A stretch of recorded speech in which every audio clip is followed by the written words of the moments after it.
Oke, selamat datang. Hari ini kita mau ngobrolin sesuatu yang sebenarnya deket banget sama kita semua. Setiap hari, bahkan mungkin kita nggak sadar. Topiknya adalah interaksi manusia-komputer. Pernah nggak sih ngerasain ini? Ada satu aplikasi yang pas dibuka, rasanya tuh klik. Semuanya gampang, ngalir gitu aja. Tapi ada aplikasi lain yang baru dibuka sebentar aja udah bikin emosi pengen banting HP. Nah, perasaan klik atau jengkel ini tuh bukan kebetulan loh. Ini bukan sihir, tapi ada ilmunya. Yuk kita bedah bareng-bareng. Coba deh, lihat perbedaannya. Yang satu bikin pusing, penuh sesak, bingung mau ngeklik yang mana. Yang satunya lagi bersih, simple, langsung to the point. Fungsinya mungkin sama, tapi pengalaman yang kita rasain, wah beda banget. Jadi, apa sih rahasia di balik desain yang enak dipakai ini? Jawabannya ada di bidang yang namanya interaksi manusia-komputer atau biasa disingkat IMK. Anggap aja IMK ini kayak jembatan antara dunia kita, dunia manusia yang penuh perasaan dan kebutuhan, sama dunia komputer yang isinya cuma logika. Tujuannya satu, biar obrolan di antara kita dan mesin itu bisa nyambung dan lancar jaya. Oke, sekarang kita masuk lebih dalam ya. Desain yang hebat itu bukan sulap, bukan sihir.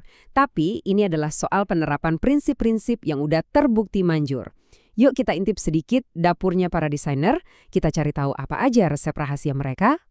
Kalau kita lihat sejarahnya, obrolan kita sama komputer itu udah berubah drastis banget.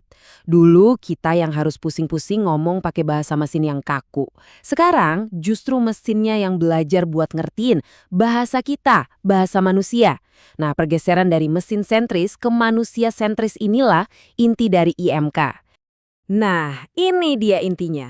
Mau secanggih apapun teknologinya, mau sekeren apapun tampilannya, tujuan utamanya ya cuma satu, kebergunaan atau usability. Contoh gampangnya pas pesen ojek online. Tujuannya kan jelas, nyampe ke lokasi. Usability yang bagus itu yang bikin kita bisa pesen cuma dalam beberapa kali klik tanpa harus mikir, ini tombol buat apa ya? Itulah fondasi pengalaman yang bikin kita senang. Aturan pertama dan mungkin yang paling dasar dari semuanya, konsistensi. Otak kita itu suka banget sama yang namanya pola dan prediksi.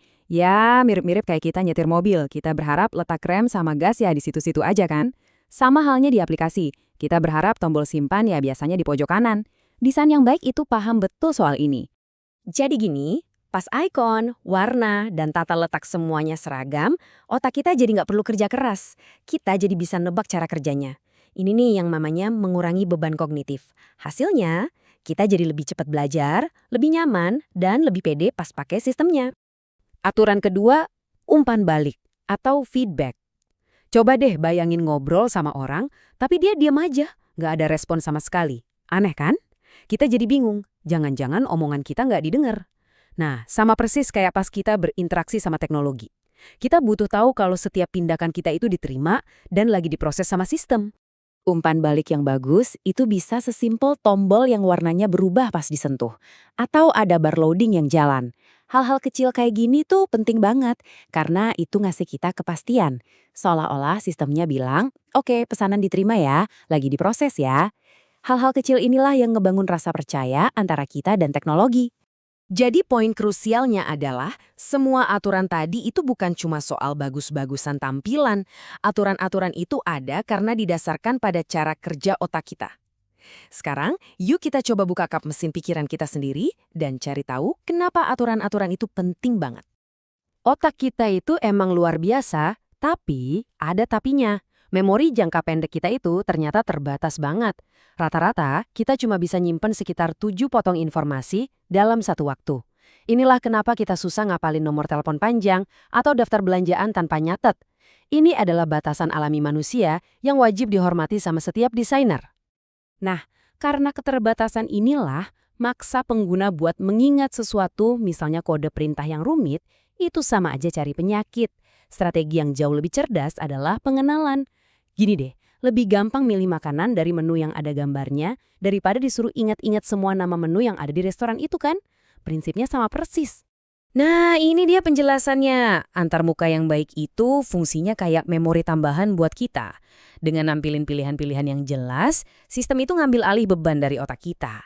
Jadi pas kita ngerasa sebuah aplikasi itu intuitif, itu bukan karena kita jenius, tapi karena desainernya udah ngerjain PR-nya dengan sangat baik.